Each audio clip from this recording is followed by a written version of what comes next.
Então agora a gente vai falar sobre dois reinos de uma vez. A gente vai falar do Animalia, né? Rapidamente, porque não é a nossa frente, não é essa frente, né, que vai tratar desse reino. Então, só falando por cima, assim mesmo, porque a gente tem a Biologia C, Biologia C que vai tratar só de zoologia, né, estudos animais. Mas o que é? Animalia, né, a gente já falou que é o reino dos animais. No caso, são todos heterótrofos, pluricelulares e eucariontes. Então, é bem dedutivo, é bem fácil de entender, né? É bem intuitivo explicar o reino animalia. Agora a gente vai falar do reino plantae ou plant, que é o reino dos vegetais, né? O que a botânica também estuda. Algumas características, são todos autótrofos, ou seja, eles transformam matéria inorgânica em matéria orgânica, né? Entre aspas, produzem o seu próprio alimento. São pluricelulares e são eucariontes.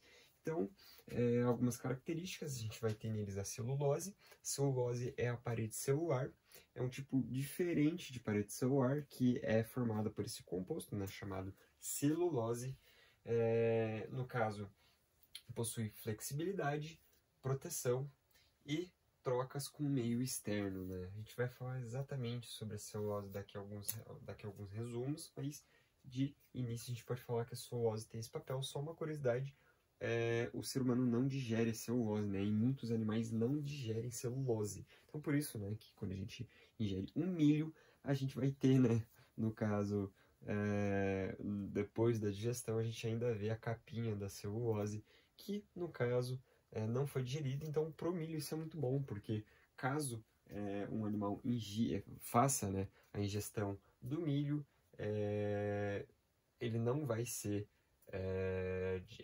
digerido. Logo, essa semente vai cair em algum outro lugar, né, depois que o momento que o animal soltar, né, esse milho, ele vai ser, no caso, vai ser plantado, né, em algum outro local. Então, para o milho isso é muito bom. Veja que faz parte desse processo, né, uma das importâncias da celulose para os vegetais. A gente vai ver mais para frente o termo dentro, né, de mono e dicotiletônio. A gente vai ver mais para frente, não vou apontar agora. A gente vai falar especificamente sobre isso, mas tem a ver com a celulose, né, e a semente. No caso, a gente pode também tratar aqui no reino plant, né, os vegetais. Eles possuem tecido verdadeiro. E o que é o tecido verdadeiro? São células especializadas com funções diferentes. Então, sobre todo entre aspas, corpo, né, sobre toda a estrutura de um vegetal, vão existir tipos diferentes de células com uma função diferente. Então, isso é diferente das algas. As algas não têm isso, né? Elas não possuem tecido verdadeiro. E fazem um processo de fotossíntese, que é a produção energética com base na luz solar. Fotossíntese todo mundo conhece, né? É um processo complexo, a gente vai ver mais para frente também, que é de produção energética com base na luz do sol.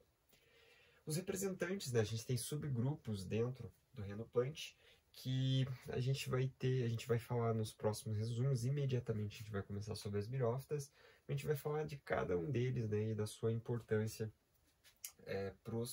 para o reino vegetal, que são, no caso, reino vegetal não, reino plant. No caso, são as briófitas, as pteridófitas, as gimnospermas e as angiospermas.